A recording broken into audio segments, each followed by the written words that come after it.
What is a demonic possession? You show your vulnerability and they will latch onto you. Where can you find the demons? Everywhere.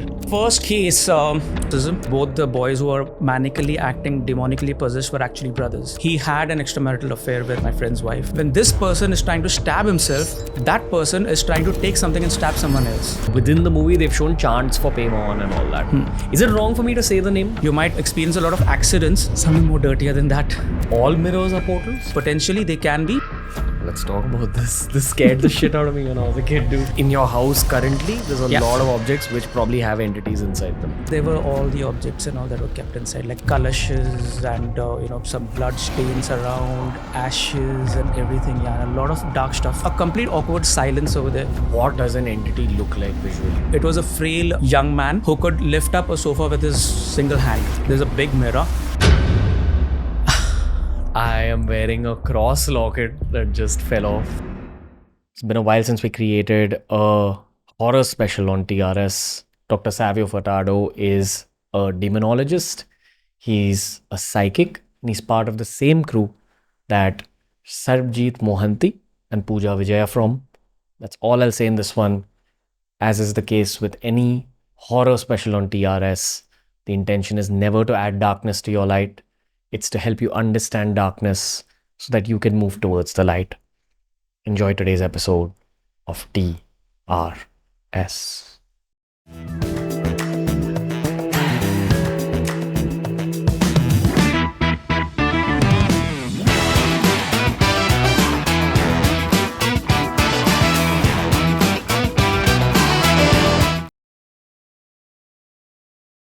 With these horror conversations, I don't know whether to make it scary or occasionally make it funny and break it up. So I don't know what's going to happen today, but welcome to our studio, Savio Furtado. The honor is mine. Thank you. How are you, brother?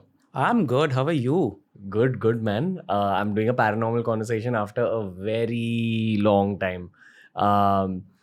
So I know today is going to be intense. The moment I saw you outside, I was like, okay, intense conversation today. How are you, my man? All good. And I subscribe to that thought of yours that always keep it light. Yeah, I can have the most weirdest of thoughts even on the most intense of horror. Haunted locations in a paranormal investigation. Yeah, I can do that. I'm weird like that. No. I think that's how it should be, man. Like honestly, your subject is so heavy.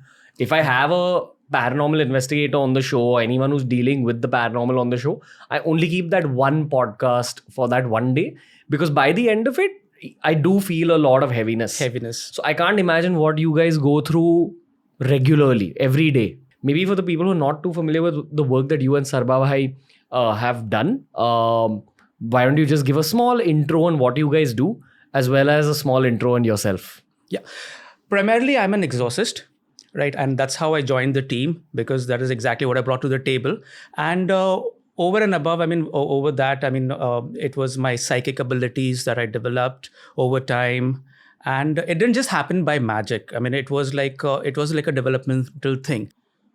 I'm more of a skeptic to begin with. And I question everything that happens. So even at haunted locations or in my exorcisms, I'll question everything. I wouldn't readily believe anybody who says that, what I'm possessed or the devil is haunting me or something like that. I wouldn't really believe that. So going by our work, I bring that to the table, like handwriting analysis. I will read symbols. I'm a graphologist as well, an NLP practitioner and hypnotherapist. So knowing all these things, face reader, behavior analysis, everything. So knowing all these things, it becomes very difficult to deny that there is something more, something beyond this. And somebody has to be that crazy person. So that crazy person is me. So when I go to these locations, wherever we go, I do a lot of scouting. I do a lot of peripheral reading and I tell whether this place is worthy enough to be, investigated or not.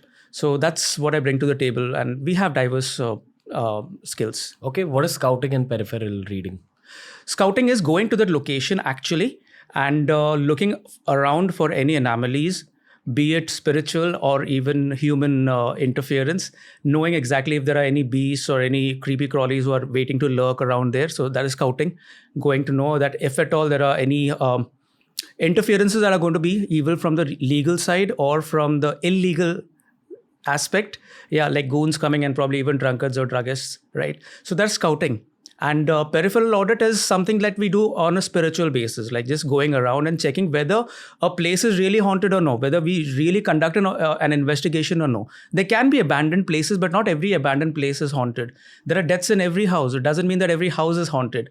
So it's everywhere. I mean, people right now share stories and reels of Begun Khoda, then of down that Hyderabad one place was there, and also it's not, I mean, there are deaths taking place everywhere. So it doesn't mean that every station and every train is haunted, every railway track is haunted. Yeah, there are happenings happening everywhere. So peripheral audit is all about that, knowing exactly whether a place is worthy enough to be investigated and what will we be unearthing from there.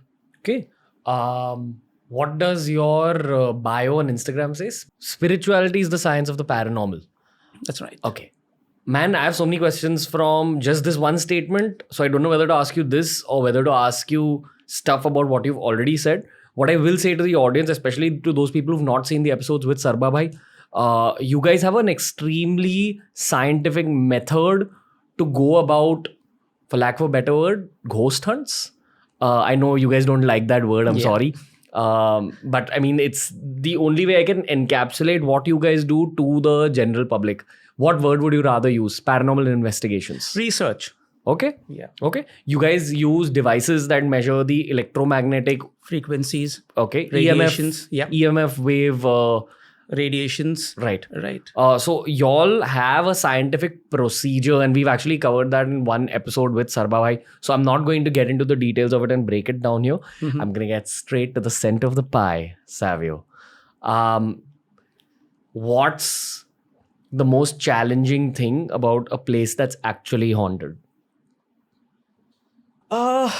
Proving that the place is haunted first. Okay. And secondly, how does it help our research? That's the most challenging part. Okay. Because wherever we go, we interact with so many different entities. We release them sometimes, and sometimes we just help them out. Sometimes we just leave it as it is over there. But we have to see this from a perspective as to where this is actually leading. We cannot just retire from life, just going to hundreds of different haunted locations and proving that this is haunted and this is not haunted. This is haunted and this is not haunted. It's not a right swipe, left swipe kind of a thing. We have to think how this is going to progress humanity ahead. Because right now this is in a very gray shaded area. Paranormal research. There are people who will believe it, and there are people who are still skeptics who will not believe in this, right?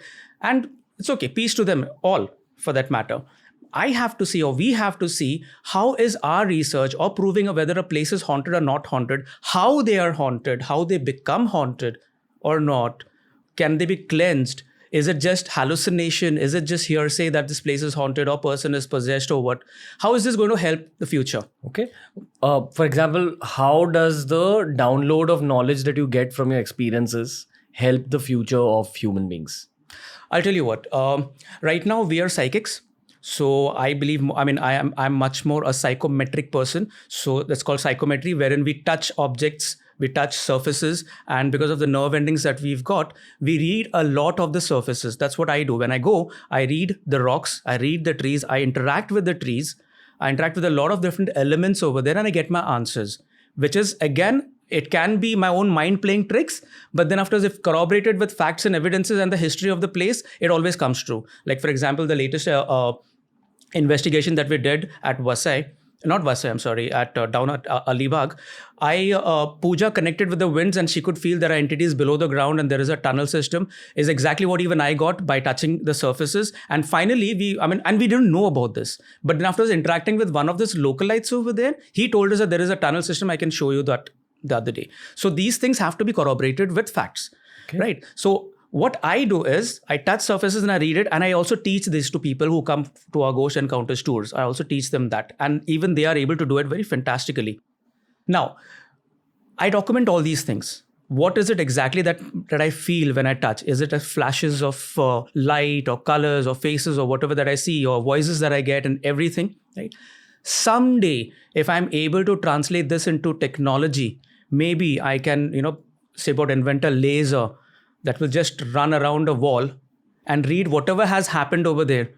Can you imagine how beautifully, how helpful it'll be to solve even crime cases? You wouldn't require witnesses who turn hostile. You can just run your laser around and know exactly what happened over there, like how we do. You think there's some kind of deeper scientific procedure at play which the world of science hasn't discovered yet? Exactly. Because the day we stop venerating ICs and circuit boards, capacitors and resistance and all those technical things, right? And start studying the human body, like even in their ancient texts and everything have been read, right? If we look at it from a very pragmatic perspective, if we look at it from a very scientific perspective, that they were metaphors, but then every person is different and we all possess the same abilities. So if at all we learn this system of our neurons, of the nerve endings that we have and try to read things, what are different senses? Like right since birth, we've been always taught that we have these 5 senses. But these are just 5 topical senses. There are more than 20 senses in our own body, like 27 or 29 senses, like the sense of balance, the sense of hunger, the sense of appetite, the sense of thirst, the sense of intimacy. Everything is a sense. The sense of internal pain. It's not from the skin, it's inside somewhere. So everything is like the intuition that we have, the anxieties that we have, the trauma, everything is a sense. So the moment we stop venerating the gadgetry and delve more into human science, I think the world will be a better place to live in. We will unearth everything. That's the reason spirituality is the science of the paranormal. Okay, man, you're a joy to talk to. I want to know a little bit about your childhood. We spoke to Pooja about her psychic abilities. Fantastic episode. Again, highly recommend that everyone go check that one out as well. She spoke about how all of us are psychic, but it's covered by layers of whatever we go through during the process of growing up and during the process of being an adult. That's why children are probably more psychic than adults. And as you grow older, you lose those abilities. Was it something similar for you? No, not really. Not really. I mean, for me, it was very different. For me, it was very developmental, very slow and steady.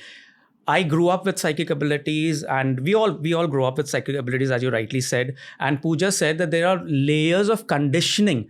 Like, beta, yahan nahi jana, don't go here, don't do that. You should be doing this. You should be always eating with your right hand. Don't use much of your left hand, right? Don't get into performing arts more and concentrate more on maths and science and engineering and something. Everybody wants their child to be a pilot or an engineer.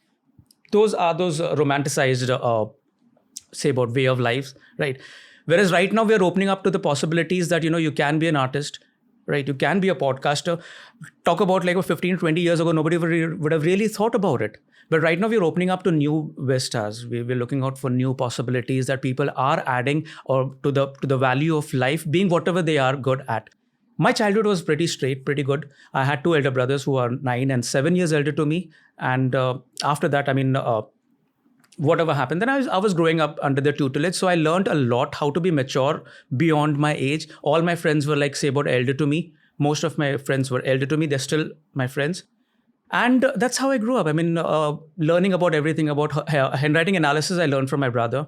And he used to read a book, so I read from that. And then after his face reading and all on job, whatever like that. And then I was interested in knowing more about humans.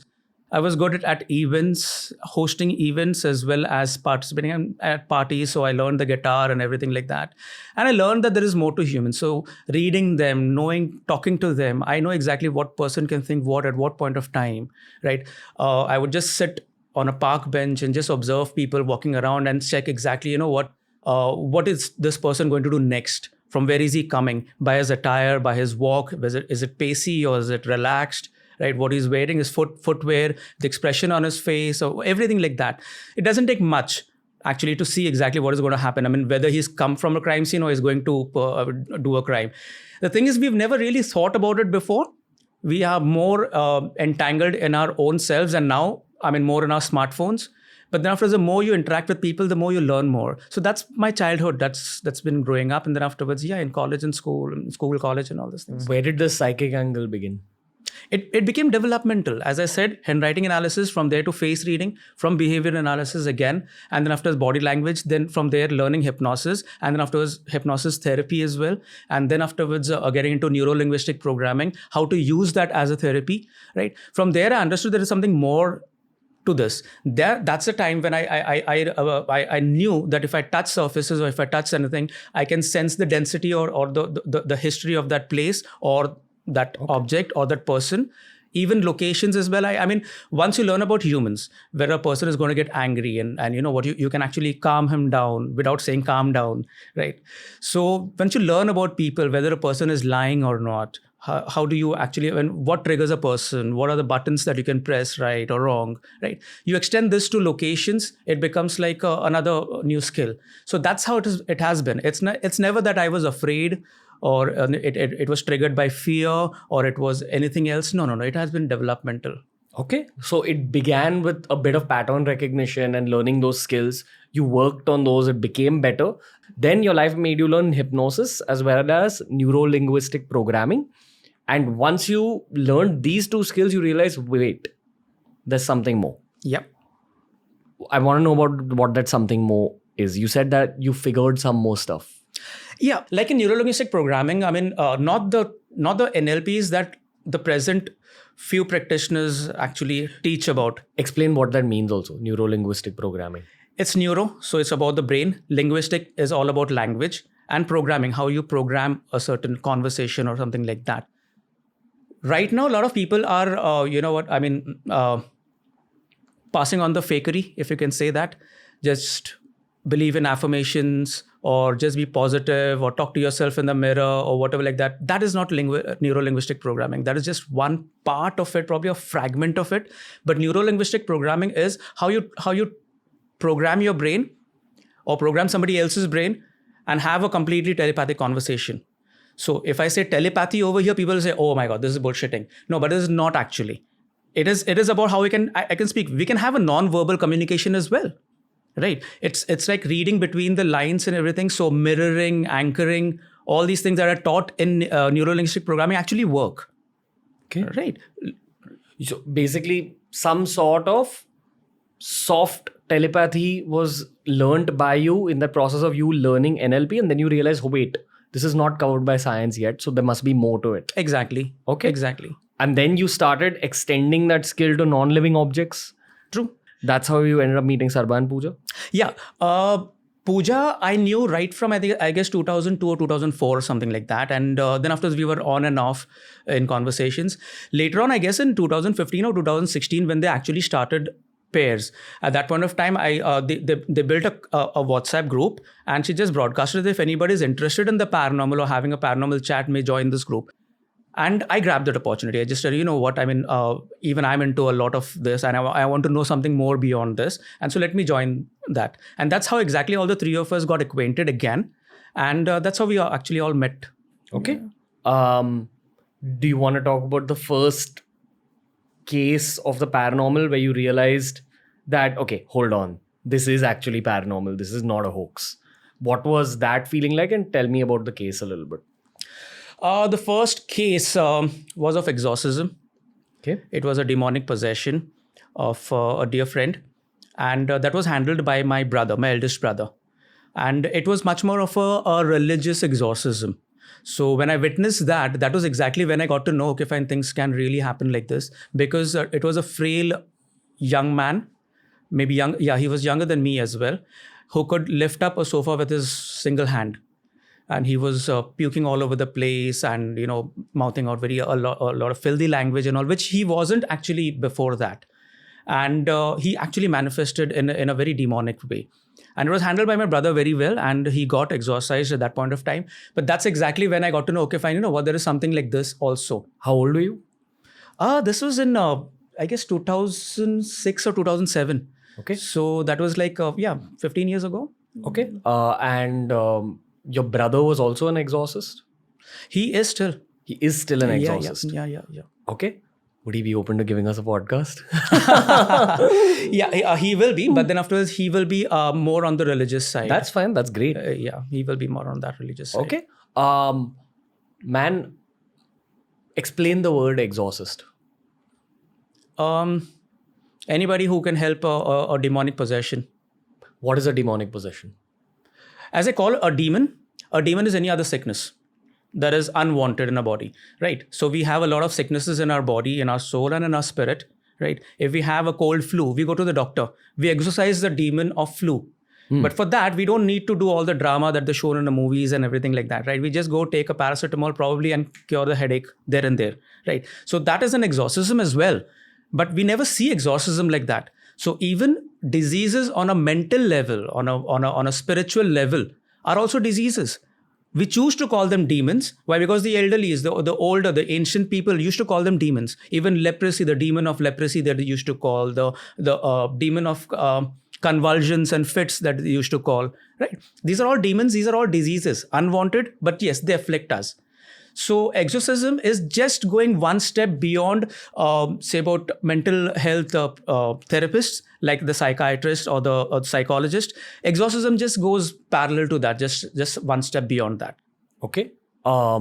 This particular case where your brother was involved, you said that your friend was possessed by a demonic entity. This happened in Mumbai? Yeah, it happened in Mumbai. So there are demons that exist in Mumbai. Oh, everywhere. Okay. But specifically about this case, what was the demon? Let's take it step by step. Basically, there's Satan, who is, say, the leader of the demons. Yeah. Am I right? Yeah. And then there's demons under him. Even Satan is a demon. Okay. Is he like the leader? Is he the number one? Yeah, he is. He was the one who led the downfall, as we know. Equivalent of the devil. Or same as the devil. He is the devil. He is the devil. Okay. Then he has people under him, like demons under him. So when you say this person was possessed by a demon, was it one of the demons under Satan, or was it an even lower deity? Like an even lower demon? It was a demon. It was just a demon. I mean, let's not put a hierarchy to demons. Okay. There are demons in everything. Yeah, you call them lower demons or higher demons, right? I believe demons are programmed, same as the angels. There are angels who will come as messengers, and they will just be messengers. They will not do anything else. There are angels who will come and help you, and that's it, right? They will come and heal you, and that's it. So same way, a demon of maybe a pancreatic cancer cannot cause diplopia, or a demon of deafness cannot cause, say, about cripple or paralysis. He will not. So in the same way, a demon that is performing one function, even in the brain, will not do something else. Even in medical science, the first step for any therapy is to diagnose. Once you diagnose a disease through whatever medical reports and the lab reports that you get, you know exactly where to pinpoint your medication towards. So in the same way in exorcism, if you've watched those movies and all those things, it's always about identifying the demon. Once you identify the demon, then it's very easy to exorcise. So every demon has its own weakness, basically? Of course. And you've got to target the weakness? Of course. For example, what?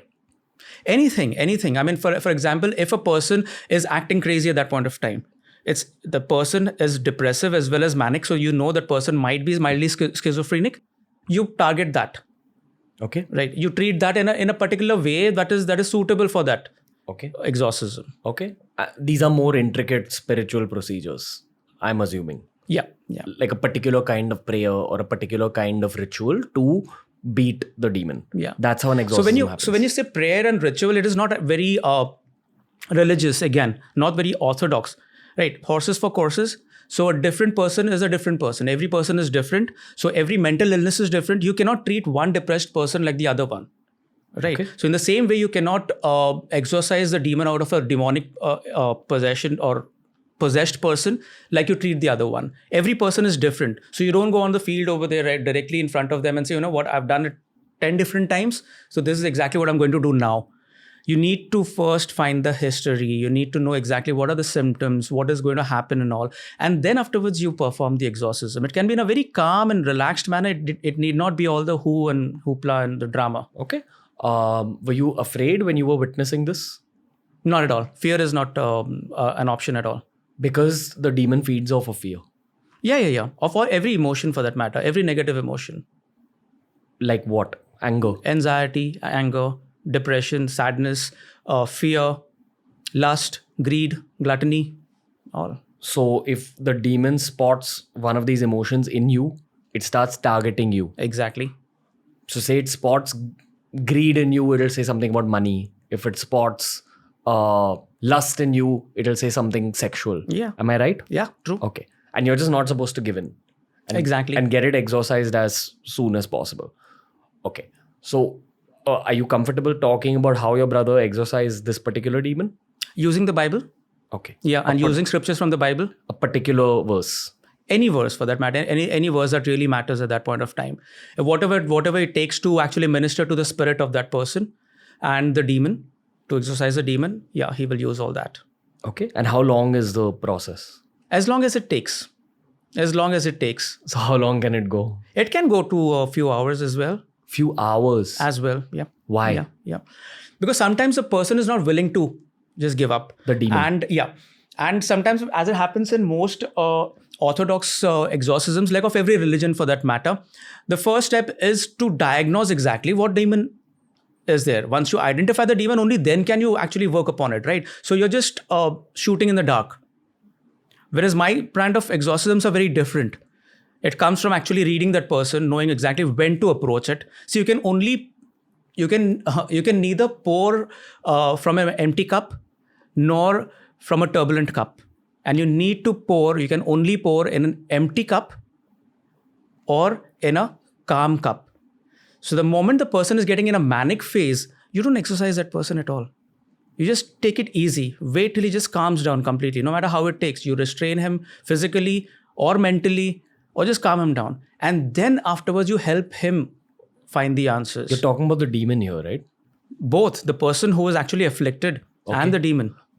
Is the person who's afflicted, is that person aware that they're being possessed? At that point of time, no.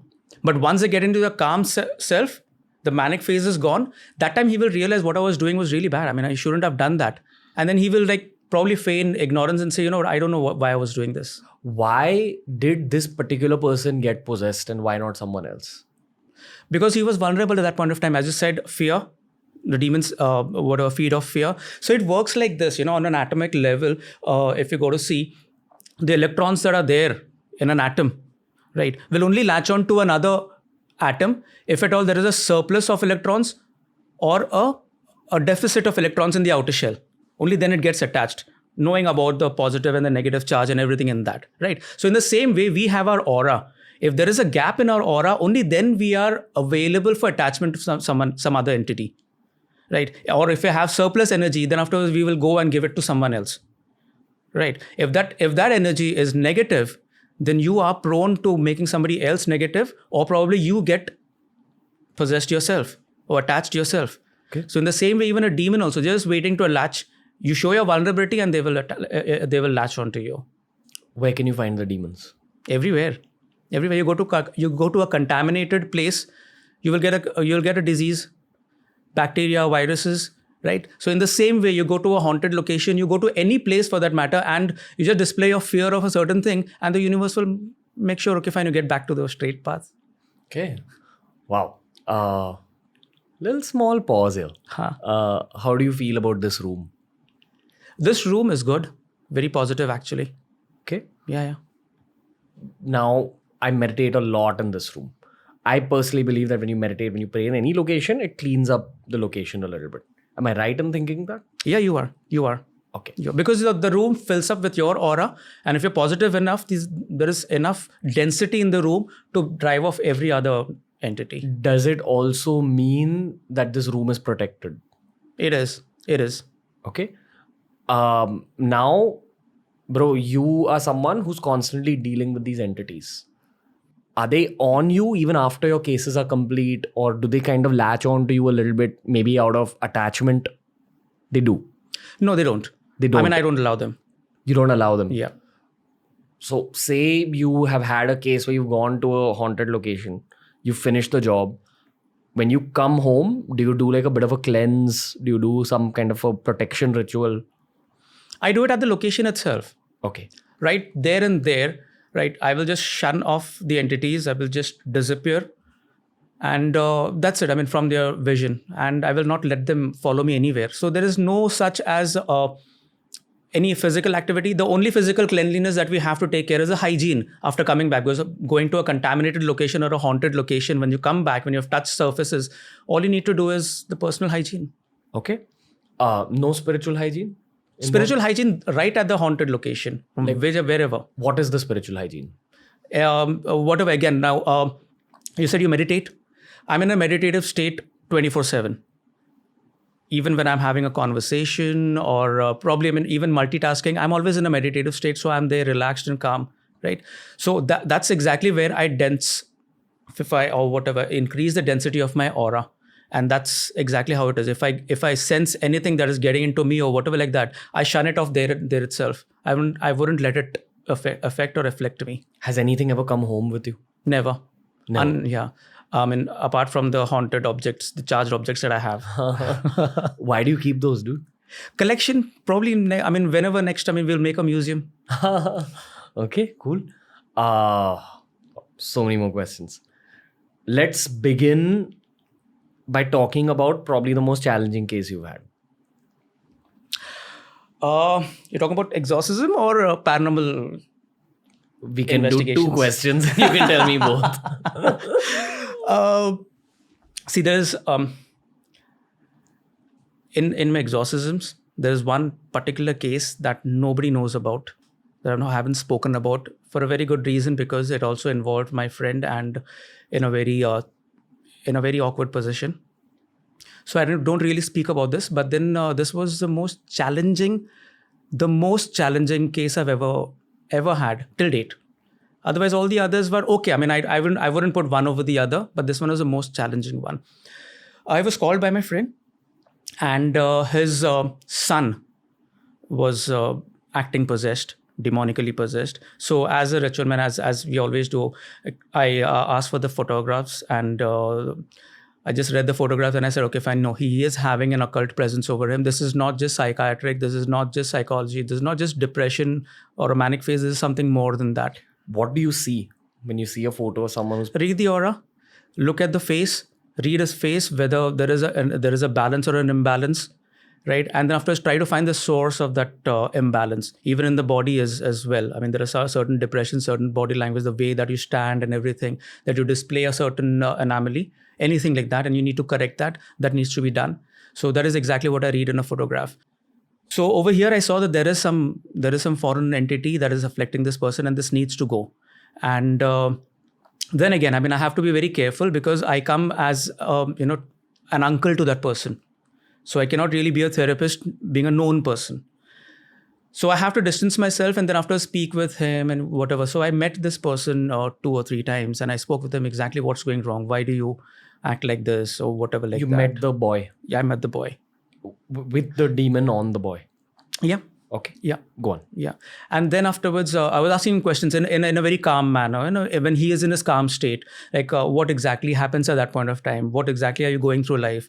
And everything. I got to know everything about it. Like, is he depressed? Is he being oppressed? Is he being bullied at school? Like, these are common reasons why, the person might act out, right? It might be psychiatric for all we know. But then after I found out, no, there is something more than this. Right, he is suddenly getting into a trance or something, like a situation where he doesn't remember what happens at that point of time. And I said, okay, fine, you know what, this needs to be resolved, this needs to be addressed. So it just took me 2 or 3 meetings to know that. Now, in the same time, what happened is, after say about a week, I got another call from a very stranger completely. And usually I don't take 2 cases at a time. But then after that, because he was pestering enough, I said, okay, fine, let me just speak to this person. And even he had the same thing. His son was having an issue. So I said, okay, fine, both like of the same age, both the same, probably like 13 or 14-year-old children. So I said, okay, fine, let me also take care of this person. So I called the photographs and I read the photograph and I said, okay, fine, over here also there's the same case that cannot wait. So I decided to meet that person as well. Now, friend can wait for some time because there's not much that is there. So the moment I met those people, I visited, he was in his manic stage.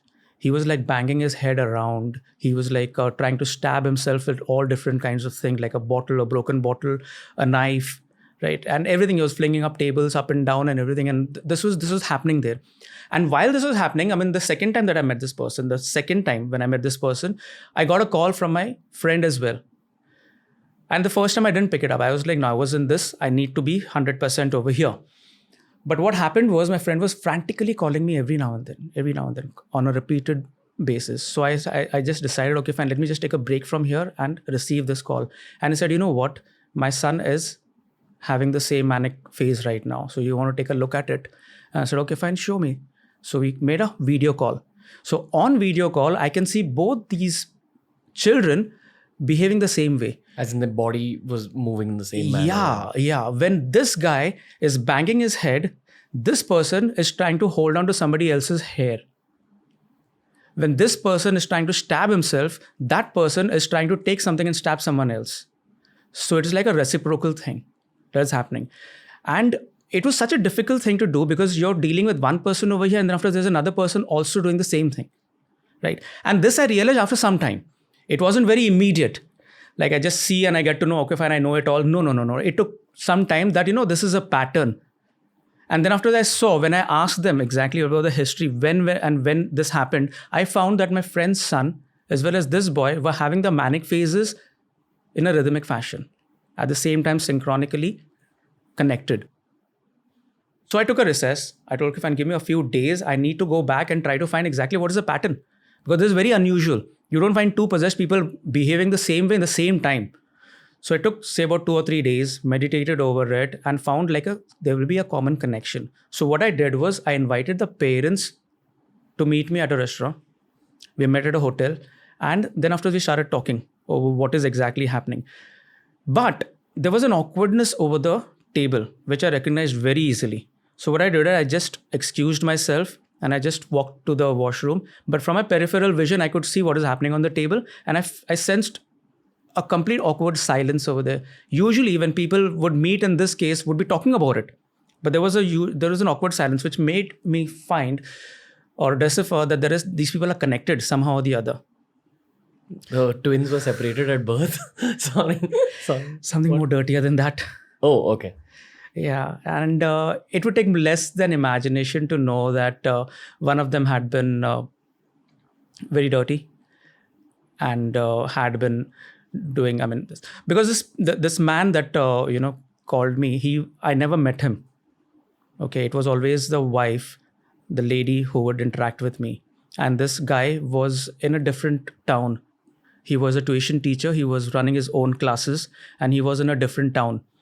So this is the first time I met him and I said, who is this guy? And he said, he is my husband and he's come from another town. And as the case goes, he had an extramarital affair with my friend's wife. And that son was his son. So both the boys who are manically acting, demonically possessed were actually brothers. Half brothers. Same father, different mothers. Exactly. The same father, different mothers. Now, it was a baffling case. It was a complete conundrum. How do I actually treat it? Do I treat these people for they are demonically possessed and they are acting manically? Or do I go to the common connection over here and what do I do? Right. For example, I'll tell you one thing. When we, if at all, you go for a psychiatric or a psychological retreat somewhere, or you go for a counseling session somewhere, right? And you're cured of your depression or whatever like that. You go to a retreat anywhere, right? You're completely calmed down. But the moment you come back home and if you're getting into the same old shit, then you will be again depressed. So it's not only about curing that person or, counseling that person. It's also about the environment that needs to be addressed. So that goes in exorcism as well. So I was in a conundrum right now. Where do I actually target this? Right. And then afterwards, I talked to the father and I said, what is going on? What is happening and all those things. And like neuro-linguistic programming works, I found out that he was still into all these things. He was still into a lot of pedophilia. And whenever he used to indulge in that, I don't know exactly how by the conspiracy of the universe that these people used to get into a manic phase. So this is something that we needed to address. But being in this situation, you just cannot go and tell him, what do you stop this? You cannot really do that. You cannot even tell his wife because he'll cause an imbalance in the family. You don't want to do that. So how do I actually solve this? Now, this was like a paradox to me. I don't know exactly how to solve this. So it took me some time to counsel him out of it. I don't know whether I was successful or not, but it all stopped when he committed suicide. The father. When he committed suicide, both the boys stopped acting possessed. Okay. And I don't know whom to credit for this. Was it me as an exorcist? Was it the universe which conspired? Was it the father who put an end to all these things? Or probably the demon himself who just annihilated himself in that father rather than working on these people? What would you say? Damn. This is the most challenging case which I've never said anywhere on any platform. Why? Because obviously, there are lives involved in that and people who know us closely will know exactly whom we're speaking about. But someday or the other, I mean, this had to be. So I'm still thinking over it. What exactly, when we talk about demons, when we talk about possessions, when we talk about all the manic phases and everything, this was very unusual to happen completely.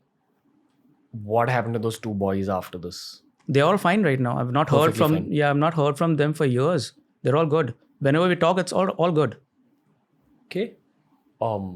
Usually when you depossess a person, when you exorcise a person, what do they relay to you about the entity that was on them? Do they say that they could see it, they could feel it inside them, they could hear voices? What is their interaction with the entity? They don't know. Mostly they don't know. In my exorcisms, I mean, it's not as romanticized as it's shown in the movies and all those things, like all the drama that happens. It's never like that. They do tell me exactly what they go through. Like they feel like killing themselves. They feel like the inners are being eaten up completely. Insides are being eaten up. They feel like completely a headache or a migraine, or they feel completely, say about on a killing spree or something like that, or completely violent. They just want to bang their heads or something, or harm themselves, or probably even commit a suicide, just jump off a building or something like that. They say that, but they're not able to identify the demon. That is my work. I have to know whether this is a demon of suicide, or whether it's a demon of depression, or whether it's a demon, probably, wanting to kill someone else, or probably a demon from his past life who is afflicting him right now again, or from somewhere in the ancestry, or is it a result of any dark magic that's done upon this person? So I need to know exactly what. Once I identify the demon, then it's only then that I can counsel him and I can emancipate his own spirit and soul to let him get out. Okay. I feel like all these cases that you're speaking of involve slightly more powerful entities. Are there weaker entities that actually latch on to a lot of people in the city and they don't even know that something has latched on to Of course. Of course, there's a common misconception that demons, a demonic possession is always localized with a certain person. Like if I'm demonically possessed, it's not necessary that I manifest physically like this, like a mad person, turning my eyes and climbing walls, or probably slithering through chairs and sofas and whatever. It's not necessary. A demon might possess you, and you might experience a lot of misfortune in your life. You might experience a lot of accidents. Whatever you venture in will not bear fruit. There can be a lot of fights or quarrels in the family as well, a lot of discord in the family as well. So these things happen when people tell us that, we go to haunted locations and we go, investigating, and we prove that a place is haunted. And then after, there'll be detractors on the comment section that's saying, we go over here and party every day. We go every party every night. I've stayed over here all night and I've never felt anything like this. It's okay. It's okay, because you might go to a certain haunted place, or you might go to a very filthy place, and you might not see the bacteria or the virus over there. It's only when you, a trained person with all the entire hazmat mask or whatever the gown that they have, go and take samples on a cotton swab and rub it on a, right, see through a microscope, will they get to know whether there is a virus or a bacteria over there? So you might not feel that there is anything, but it is haunted. So in the same way, even demons also are everywhere. But the problem is people don't see them and they don't acknowledge them. Okay. What's the most haunted location or the most uncomfortable location that you had visited? Uncomfortable, I don't know. Haunted is my house. Yeah, because there are all these haunted objects. If I let them loose, it'll be all hell. So in your house currently, there's a lot of objects which probably have entities inside them. Yeah, they are. Like your little demonic pets. Yeah. What we do is, whenever we go to any haunted locations or any cases that we resolve as a team, as pairs, team Sarvajit, Pooja and me. So what we do is we ask those people, those private cases, whether you want to, completely discard this or you want to give it to us. And a lot of them are very generous enough to say, okay, fine, I don't mind giving it to you guys. So we collect these objects. Wherever we go to a haunted location, I'm the person who scouts. So Sarvajit will ask me, what, bhaiya, dekho, if you can find anything from here. So a lot of places we don't really. But there are some places when we completely know, okay, fine, this is the main source of all the disturbances that are happening. So we get them back along, we shield it, and we get it back along. And so those are all there at my house right now. Okay. On top of the fridge. On top of the fridge? Yeah. Get up at night to make a cheese sandwich. And Yeah. Hey! And some cheese sandwiches? What's the star object in all those? What's the most intense one? In those, there is a mirror. There's a big mirror which opens a portal, and it will be like multiple entities that can go in and out through that. So we always keep it covered, and that is there on my loft. What's a portal?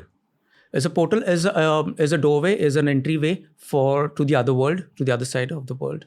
So all mirrors are portals? No, they can be though. Potentially they can be, but they aren't.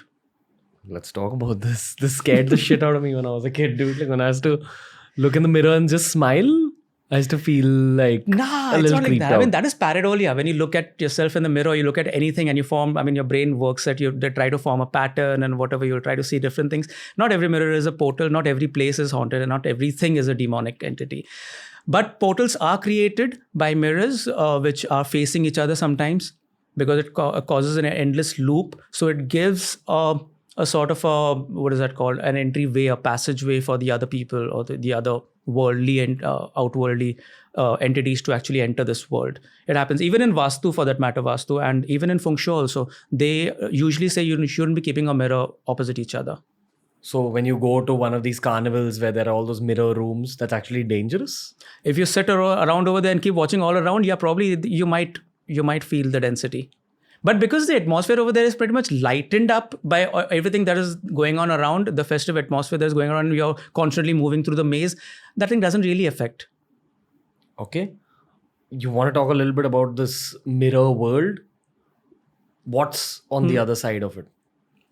A lot of entities that come from different galaxies, from different dimensions, especially. Like we stay in the third dimension, right? And to us, this object, whatever is there over here, is this exactly finite, right? If I ask you to take this and throw it out of this, or take it out of this room without puncturing the walls or without opening the doors, it'll be impossible to us. But a person in the higher dimension will be able to do that very easily. It'll just disappear out of our presence and just appear outside. Like the same way, if you take a plane, a paper, and put a two-dimensional person along with an object, a coin, inside a room, right, and ask him to move that object outside the room without puncturing or opening any door, it'll be impossible for him. I think maybe another way of understanding this is an ant. An ant would probably be a two-dimensional... Not an ant. An ant will work on top of that. But if I draw a figure, a stick figure inside that, along with a coin, right, and put a boundary around it and say, you know what, you move this coin outside the boundary without breaking the boundary, he will not be able to do that. But for us, it's very, very easy. For a three-dimensional person, it's very easy. I just pick up the coin, take it in the third dimension, and place it out. And for that particular time, it will be invisible for that person. You'll say, okay, fine, this one just disappeared from my world and just suddenly appeared outside. So in the same way, what we do is in a third dimension is, if I ask you to pick up any of these objects and move it outside these three-dimensional limitations, it'll be impossible to us. We cannot see how I will be able to throw a ball outside this wall or the ceiling or the floor without actually puncturing any of those. But a person in the higher dimension, it's very easy. You just pick it out and keep it out. And for that point of time, it will be invisible for us. It'll be suddenly, oh my God, this is chamatkar, this is magic, right? So in the same way, mirrors work in the same way. They create a different impression of what we see, endless loops and everything of what we see. And what we see, again, is only the three-dimensional impression of what is happening actually in the higher dimensions. So what happens is these open portals for the other higher dimensions people or different dimensional people to actually enter this world. Like the spiritual world, the energy level, everything will increase. What else can work as a portal other than two mirrors facing each other?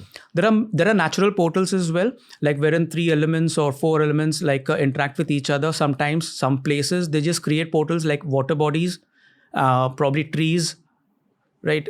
Say about against each other or whatever like that. Some places, some places become natural portals for entities to enter and go. Okay. Like, could someone's house become a portal if you do a certain ritual there? Yeah, sure. Like for example, if at all there are objects placed in tandem which emit a lot of EMF, and like for example, an inverter battery, probably a Wi-Fi router, or probably even a refrigerator or something like that, if they're kept in a triangular portion or something like that, as there was one case that we solved like this. It creates a portal over there, and you will find a lot of entities coming in and out, and you will see that. And it's not just hallucination because everybody else is seeing. What do they actually visually see? entities walking in and out that walls and doors. But the EMF is not actually radiated outside. It's only in that particular triangle. So you cannot say this is a hallucination, because it would have been hallucination if at all you're standing inside that EMF pollution and then afterwards experiencing this.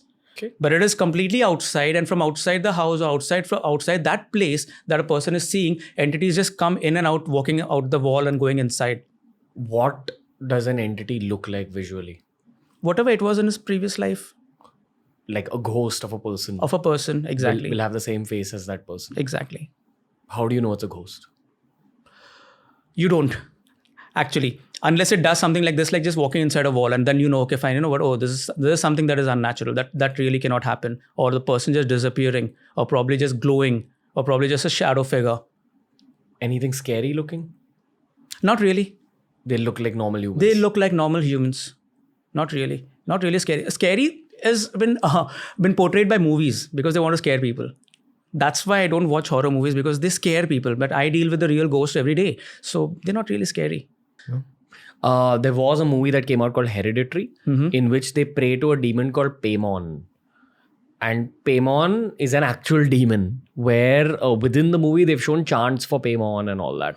Is it wrong for me to say the name? No, not really. Nothing like that. Nothing. Right? Okay. There are actual Paimon chants within the movie. And we had someone else on the show who had mentioned that, listen, like, I can't believe that there's a movie like this that's made where so much darkness is infused in the movie. These are actual demonic chants which are put inside the movie, and then people all over the world are watching this. And this has become a cult movie. It's one of the scariest movies I've seen in my life, honestly. Is the demon that I named, is it one of Lucifer's key demons? Is it one of the leader demons? Might be. Okay. Might be. Okay. Are there these core demons which are like a sort of demonic core team in the world of demonology? They can be. Okay. They can be. Because there are some demons. As I said, I don't want to put a hierarchy to them. But there are some demons who are more effective than the others. There are some demons who may cause an illusion. They may cause a hallucination. They may cause, say, about a sense of pride in you. Right? So these demons are more dangerous. Like, see, there's a body. There's a soul that powers you up. The body is the hardware and the soul is the software. It's just a power that's powering you up. A battery in a phone will work differently than a battery in a toy, right? But then after there's a programming, that's a spirit. There's a programming that tells the power what to do along with the hardware. So there's a body, there's a soul, and there's a spirit, right? Body level demons are different, right? A body has fluids, it has soft tissue, it has flesh and all the organs, and it also has something known as the bones, right? The fluids are easily, transferable, right? You donate your blood, it will regenerate again. You cry every day again, right? You pee every day, you sweat every day, and it's still regenerated. So fluid level diseases or demons are easy to dispel, easy. Then after the flesh level demons, if you have a gash in your skin, that takes more time to heal. So those level of demons, like if you have cancer, those level of demons are slightly more superior than just the fluid levels, right? Okay. Demons, again, as I say, are only diseases. You don't want them. And bones are the most permanent part of the body. So you bury the bones for thousands of years, they will turn into fossil, but they'll still be there.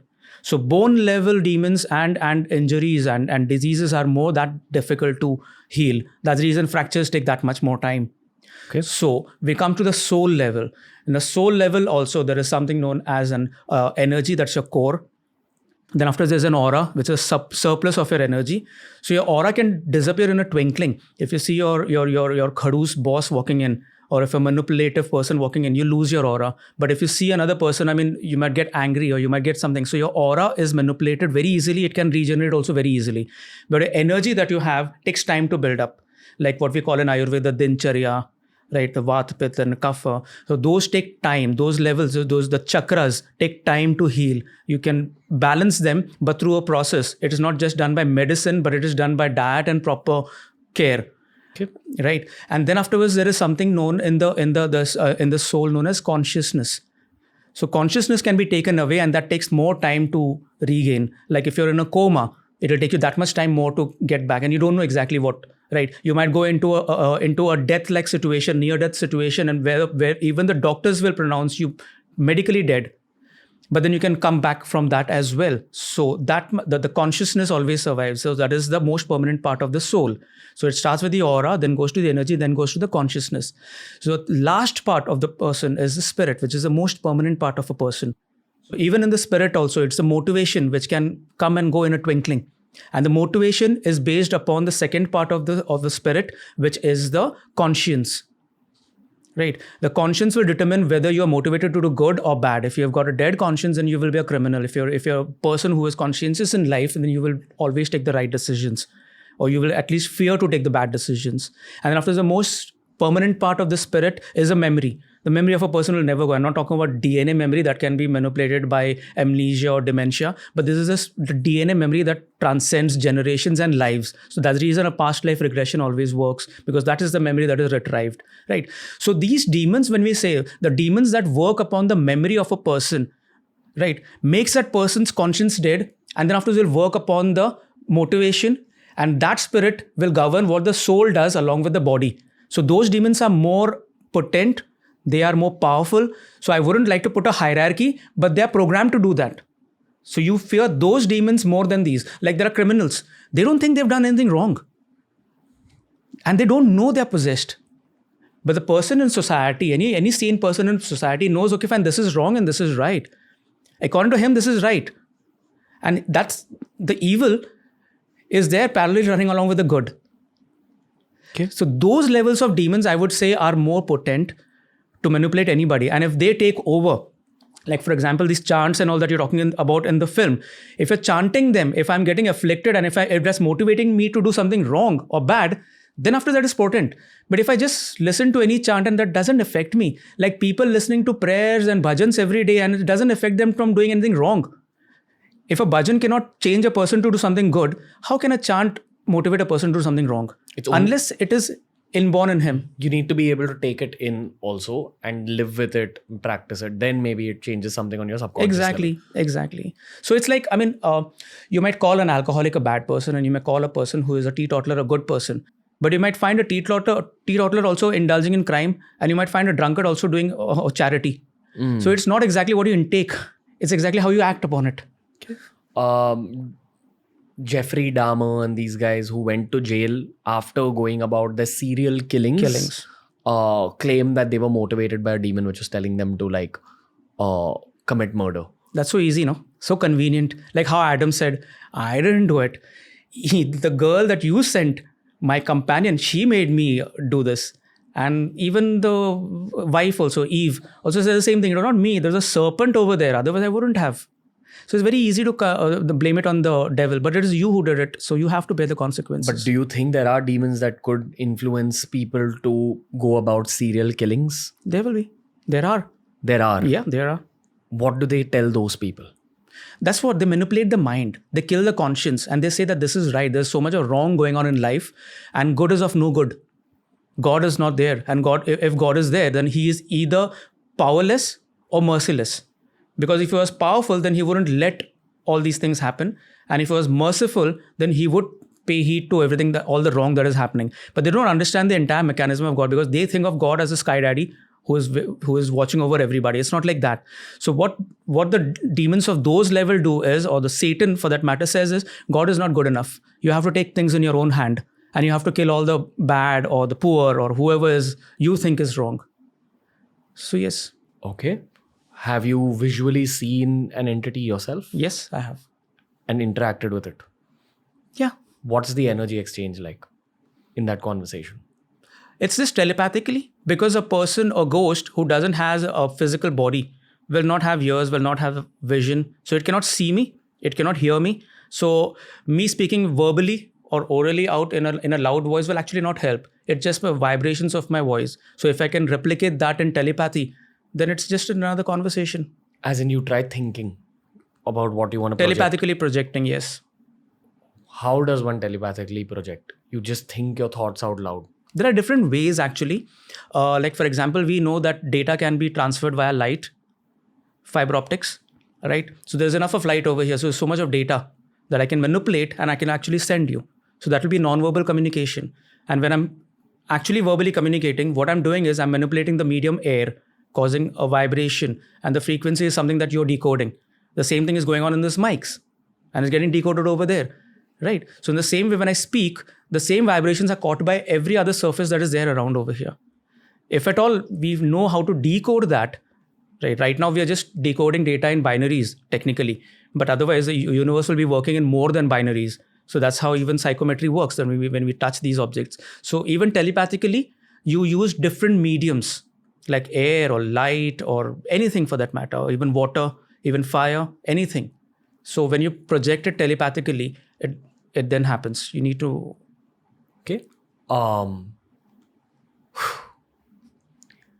Do these ghosts not know that they're ghosts? They don't. They think they're normal humans. Yes. They are able to see you, or are you the ghost for them? No, they see us as any other person, right? It's when I acknowledge or we acknowledge their presence, is that they're okay, fine, somebody is seeing me. Somebody is not ignoring me. And then afterwards they try to interact. Otherwise, they have no energy, right? They have nothing. Their metabolism is very different from our metabolism. When we want energy, what we do is we have our food, we have our meals, and that's how we interact. We become strong. If I fast for 10 days, and on the 11th day somebody says, you know what, let's chill in a pub, I would say rather, no, I can't dance right now. I'm feeling very weak. I wouldn't be that energetic. So it needs meals for a person to get energy. But these people are just invisible entities. So how do they gather their energy? So there is a EMF, there are other things that they light or probably whatever like that. They feed off other entities, and then afterwards probably plants or something like that. And then they get their energy. So they will only spend their energy towards on a person who actually will recognize them. Otherwise, why would they want to spend it? So there's this whole idea of entities always wanting to latch on to other people or wanting to interact or scare them is actually wrong, because they wouldn't want to. Okay. But they don't know whether they're dead or not. They don't know that.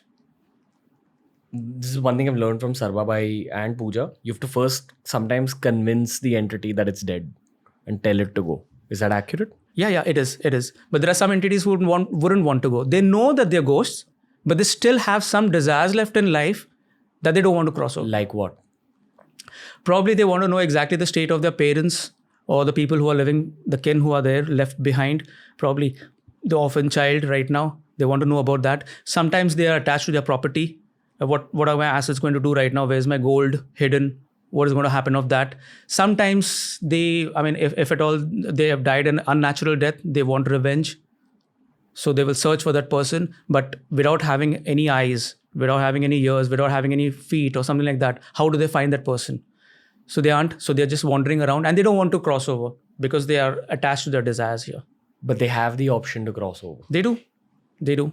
And they just don't want to, in the same way that, as a human, sometimes you're just attached to something. You don't want to leave your house. Something like that. Yeah, you do want to. But then after sometimes, these entities are coexisting along with us. The invisible entities are also coexisting with us. It's like any other ant, any other rodent, any other insect, right? As long as they're coexisting, there is no problem. After they become a pest is when we have to, do pest control. So that's exactly what even with these entities. They're living around, they're all there, everywhere. And as long as they're not disturbing anyone, we don't disturb them. So even when we go to a haunted location, we ask them whether they need that help. If they need that help, we're always there to provide the light. Okay. Have you met any of them in your dreams? Not in my dreams, actually. In my dreams, I'm in a very different realm altogether. Yeah. We'll talk about that as well in another section. Let's finish off this section. Yeah. What was the most difficult entity you had met who just wasn't willing to go? There was one place outside. I've spoken about this earlier. There was one place outside Mumbai, on the outskirts of Mumbai, where we went investigating. And there were two entities fighting against each other. The entity that was outside that particular place of worship was more turbulent and violent because it wanted revenge over the entity that is inside that place of worship, hiding inside. So that entity, because I telepathically also communicated like a week in advance with that, right? And it actually led us to that place. It was two humans who were fighting against each other? Two dead humans. Who just had a rivalry? Yeah. Had they killed each other or something? One of them had killed the other. One of them had killed the other. Mm-hmm. Go on. So it had a terrible backstory actually. It was like about the landowners, a brick-kiln owner, right, whose son had raped and killed the daughter of the other worker, and then afterwards killed them all. And then after, when the lady came back, lady of the house was much more powerful, much more strong. So when she came back, she killed all of those people in revenge.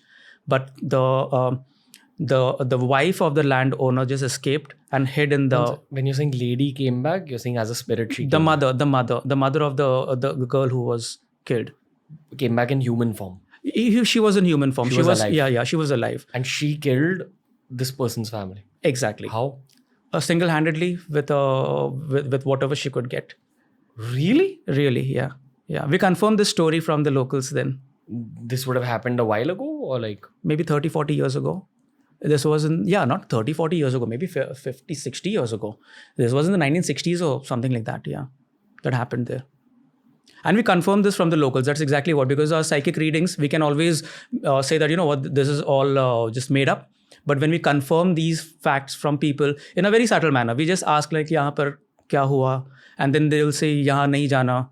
I said, no, it's okay. It's just about the snakes or whatever, scorpions that you might be worried about. I said, nahi, wo nahi hai. There is something else.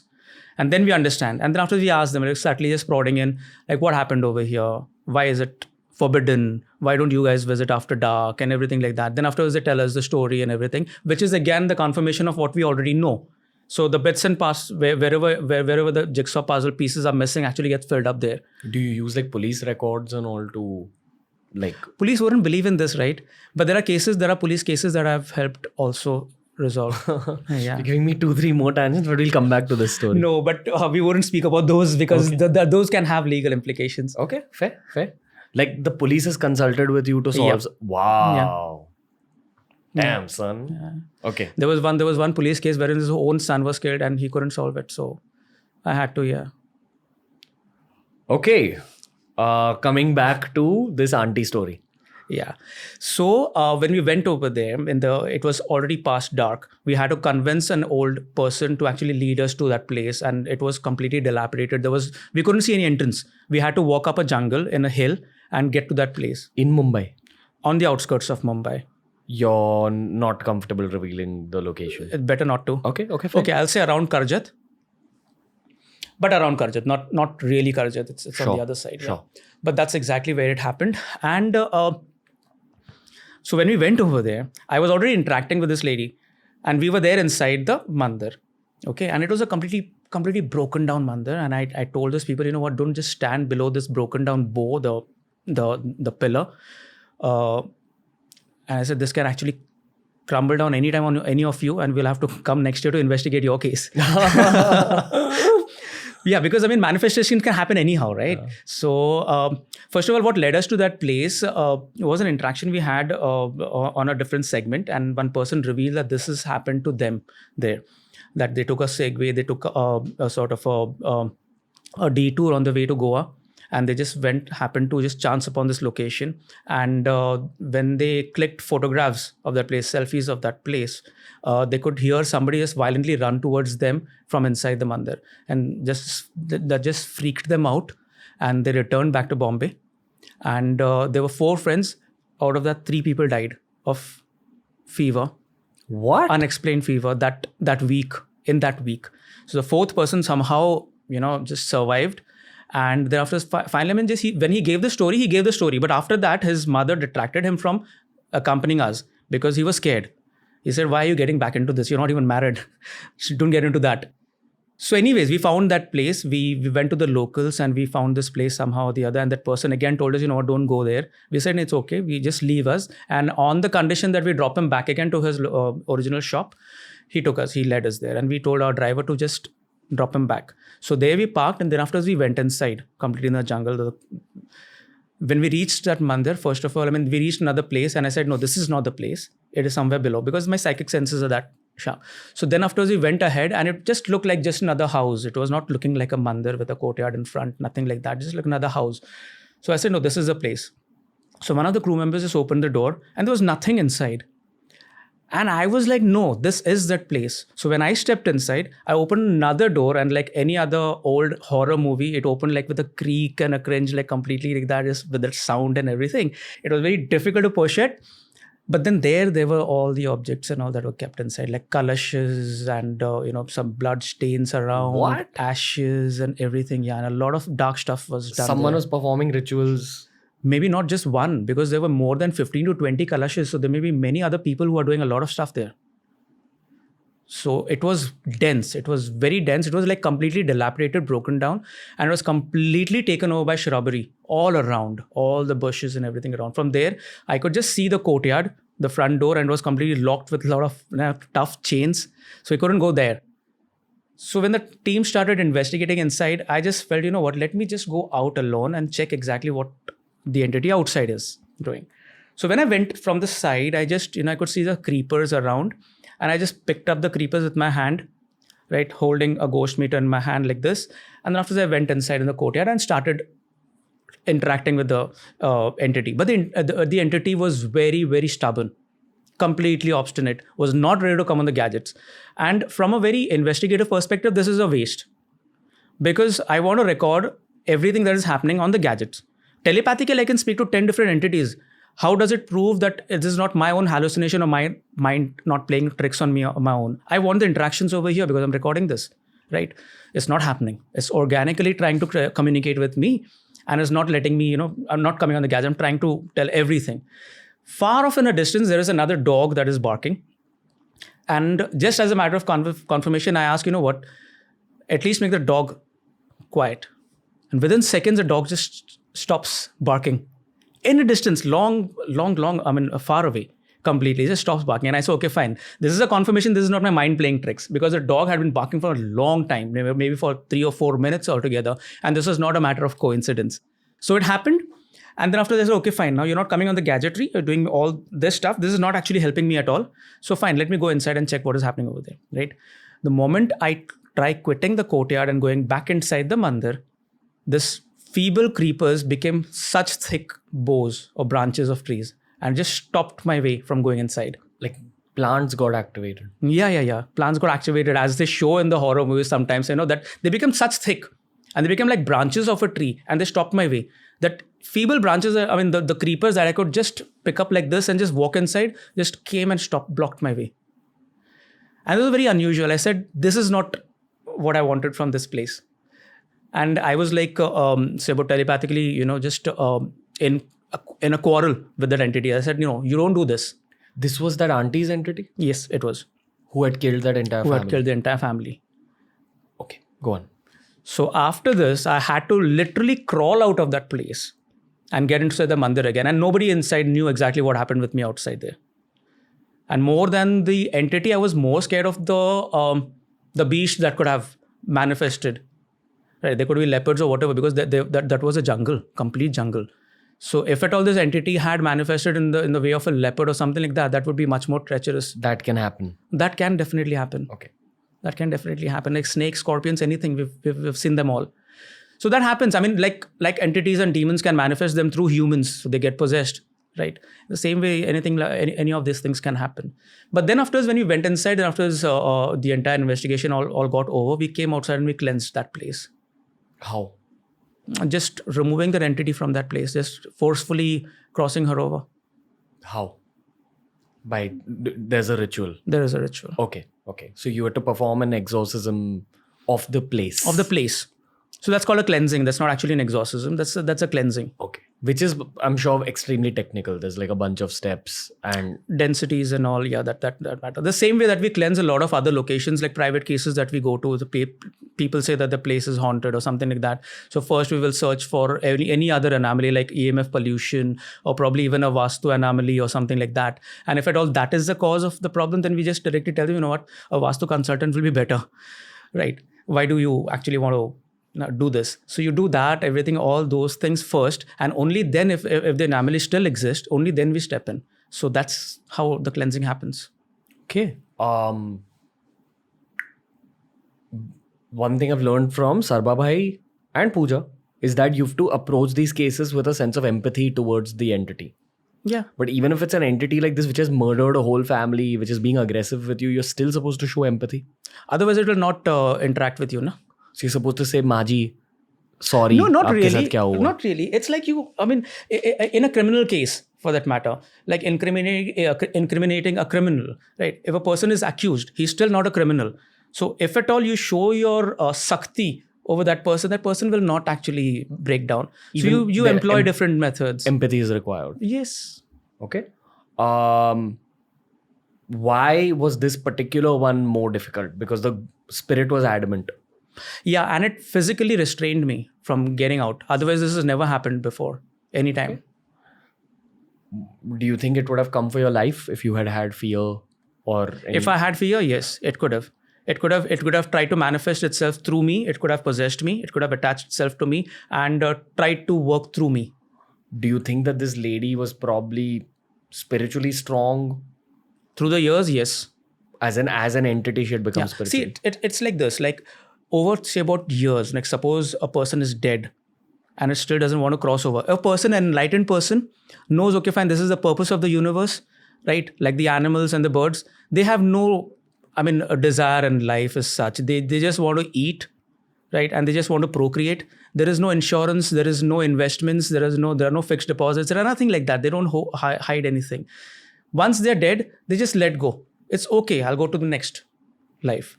But humans, no. We have a lot of desires. We have a lot of botherations that keep us bound to this place. So an enlightened being will think about, okay, fine, this is my life. And if this is my death, no matter how violent it is, I'll just let go and just go to my next assignment, my next life.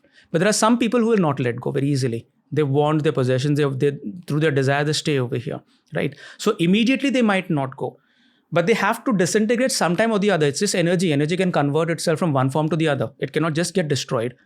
But the thing is, if these people have learned the method to stay put, gather energy without eating food and staying for such a long time, for 40, 50 years, why would they want to go to the next life sometime? Again, you gather energy out of interacting with people from the human realm or any other source. It can be light, it can be densities of air, it could be anything, water through which they manifest, anything. So there are multiple techniques in that realm also to accumulate further energy. Exactly. Like a person might fast for 3 days and still be healthy. So our consumption is not only limited to the food that we eat. The consumption is also the things that we see, the things that we experience. So all that is consumption that makes us what we are. Okay. You also said that temple had people performing rituals inside it. The one thing I know about any kind of rituals is that when you perform it in an area, it changes the energy of the place as well. Of course. So could this lady's spirit be feeding off the energy? That end, yeah. She would have become powerful there. And that's why she was able to manipulate physical reality as well. Exactly. Okay. Exactly. Like poltergeist activities. Like throwing books off a shelf, or probably throwing vessels off a countertop or something like that, or shattering glass. These are poltergeist activities, right? So these entities somehow or the other try to manipulate the medium, like air or probably vibrations or something like that, and cause an anomaly. And the stronger the entity is, the more it can interact with the physical realm. Exactly. So have poltergeists also been humans at some point, or not necessarily? Not necessarily. They could have just been a different kind of being from another realm. Yeah, there is a difference between a ghost and a demon. Right? A demon is something that has never walked earth. It's like that. A demonic entity is different. A demonic entity are like just free radicals of energy latching on to some memory. Right? Like it's like this. The property of a metal wire is like it is malleable and ductile. It can be molded. It can be in any form and bent in any form. But the moment I give it a shape of a coil, if I heat it and if I increase the density of its molecules, the molecular bond, it becomes a spring.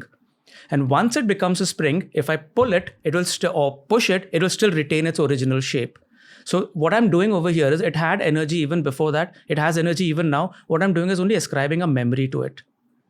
After a certain time, if I heat it again, and if I pull it in a certain way, that memory will be left. And it will again become malleable and ductile again. So in the same way as humans also, as we are all vibrations, we are different, right? Everything is vibration, everything is just energy. right? So what happens is through our DNA, through our genetics, we ascribe memory to each and every cell. So there are some cells that will go and become the heart, and there are some cells will function like the fingers. And we keep regenerating this through whatever food we're eating, right? Every cell keeps on, multiplying and then afterwards getting degenerated after some time, right? So what we are actually doing is only ascribing memory to the energy. The moment you remove the memory from the energy is free to interact again and go on to this next life. So energy actually cannot be destroyed. It can be only converted from one form to the other. What happens in demons is the free radicals of energy that are moving in the air, wind and everything, these are all energies, right? Suddenly get some spiritual memory to it. If the memory is positive, they form angels and spirit guides. If it is negative, they form demons. So there are some entities, invisible entities, which are positive, and there are some entities which can be negative. Are there some that are just gray, which are both? Yeah, they can be. They can be confused. So they cause confusions. What's the craziest manipulation or illusion that you've come across? The most recent one, actually, but I wouldn't like to speak about because that's not out yet. Okay, cool. Yeah, but that really happened wherein I was just up a flight of stairs going up alone to place a gadget somewhere, and I heard just 2 sentences spoken down from someone outside. And in the team, I'm the person who actually deals with the outsiders. So I suddenly came down and asked who spoke. And Pooja said, nobody's speaking over here. And I said, I could hear it. I heard 2 people speaking in Marathi and calling us, something like that. And it was just echoed over here. I said, nobody spoke. And it was like the demon's way of telling me, you know what, don't go up. But that's it. So I went up, placed a gadget, came down again. And through that entire process of our investigation, Sarba, Pooja, and me, felt like somebody was speaking outside. There was a lady screeching somewhere, crying for help somewhere. Someone is peeping out from outside, some torchlight or something like that, as if somebody's coming just to disrupt our investigation. This happened. Okay. Have you dealt with Ouija boards? Ouija boards. Ouija Ouija boards. We spoke about portals in the last conversation. So is a Ouija board a portal? It can be. What is a Ouija board? Like, why don't you just explain it a little Ouija board is like any kindergarten book with all the letters of the alphabets and the numbers and a yes and no, hello and goodbye written upon that. And you place an object upon that, which is known as a planchette. 3 or 4 people put their fingers on it and it moves on its own. But that works upon the ideomotor effect. It's not really occult. It can be. Why? Because again, it works through manipulation. So the micro muscles of our fingers that twitch makes the planchette move. If I want to move it, I will move it on my own. And I'm manipulated. But what is making me move it?